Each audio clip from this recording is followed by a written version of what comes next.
Washington, D.C.'s U Street was once known as Black Broadway for its theaters and restaurants that welcomed African American customers in the mid-20th century.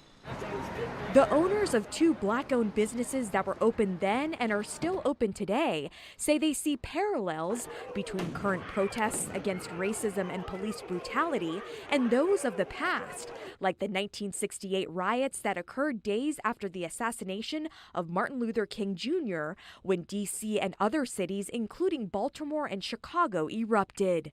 Hundreds of buildings in the nation's capital were burned, and some areas in the district were pushed into an economic tailspin that historians say took decades to recover from. Some businesses didn't know if they would survive. It saddened me to realize that our sons and daughters are fighting today for the same rights that we fought for back then 52 years ago. 86-year-old Virginia Ali is the co-founder of Ben's Chili Bowl, a local institution that has been visited by such notable patrons as activist and performer Harry Belafonte and former U.S. President Barack Obama. Ali said her restaurant was the only business allowed to stay open during the curfew imposed amid the 1968 riots.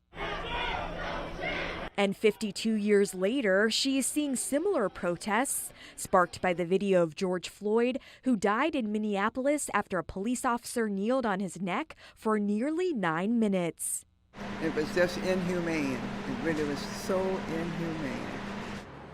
A few blocks up on U Street is the Lee Flower and Card Shop that has been owned by 3 generations of the Lee family since 1945. For a few days in April of 1968, the Lees were not sure whether the neighborhood surrounding the family business would survive the political and economic turmoil. Several businesses at the time, including Lee's, placed Soul Brothers signs on their windows to make clear they were owned by Black entrepreneurs.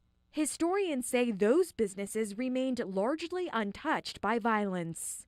Stacey Lee Banks, the current president and co-owner of the flower shop, says this time she's hopeful for change. Well, just that I'm so glad that the young people are picking up the mantle and, and carrying it on. And I'm hopeful that people will remember this in November when the election comes about, and that we can make a change with our votes as well. Fellow businesswoman Ali agrees. But what's so different about this one is the way the young people have come out, not just in Washington or Maryland or Virginia, but all over this country and all over the world. And such a diverse group of young people. I hope to see positive change in this country before I leave this earth. And I don't have a long time because I'm 86 already. So we've got to get that done. We've got to come together.